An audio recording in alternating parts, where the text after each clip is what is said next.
दोस्तों नमस्कार, मैं doctor Ashish Mittal the royal orthopaedic hospital Jaipur Rajasthan से स्वागत करता हूं आपका।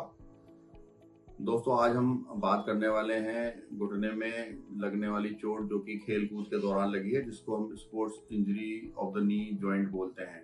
तो दोस्तों मेरा आपसे ये कहना है कि घुटने में लगने वाली किसी भी तरह की चोट को नेग्लेक्ट ना करें और अपने नज़दीकी डॉक्टर को चोट लगने के बाद जल्द से जल्द दिखाएं।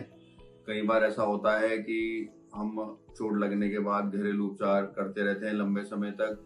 ये ठीक है कि चोट लगने के तुरंत बाद आपको बर्फ का सेक करना, कुछ कॉमनली मिलने वाली दवाई ये आप ले सकते हैं, लेकिन अगर आपको लग रहा है कि घुटने में सूजन ज़्यादा आ रही है, चलने फिरने में परेशानी आ रही है, तो मेरा ये आपसे कहना है कि अपने नज़दीकी ऑर्थोपेडिक सर्जन या स्पोर्ट्स इंजरी स्पेशलिस्ट को तुरंत दिखा लें। कई बार ये चोट आगे चलकर समस्या देती है।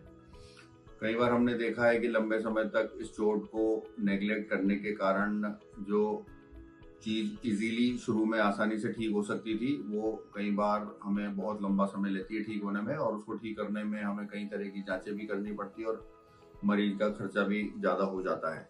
तो साधारणतः जो चोट घुटने के अंदर मिस हो जाती है वो है फ्रैक्चर्स, या फिर घुटने की गद्दी या मेनिस्कल टेयर होना, या फिर लिगामेंट्स में इंजरी होना।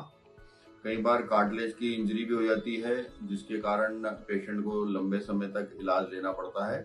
और ये कुछ चोटें ऐसी होती है कि इनको जल्दी अगर ठीक कर दिया जाए तो ये आगे चलकर परेशान नहीं करती हैं।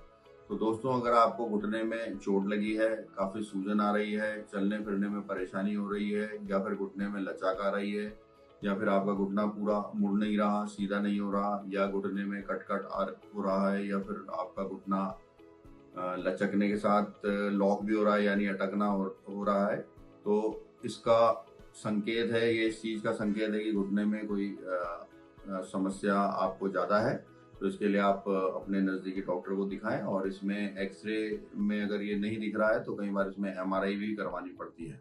तो दोस्तों कोई भी चोट हो, चाहे घुटने की हो, कंधे की हो, या और किसी जॉइंट की हो, हम अगर उसमें समय लगातार निकालते रहेंगे तो ये समस्या बढ़ सकती है। तो इसलिए अगर आपको इस तरह की कोई चोट है और आप हमसे संपर्क करना चाहते हैं तो आप हमारे YouTube चैनल पर जाकर हमसे संपर्क कर सकते हैं, हमारे फ़ोन नंबर पर, ईमेल पर, या फिर हमारे कमेंट सेक्शन में। नमस्कार, जय हिंद।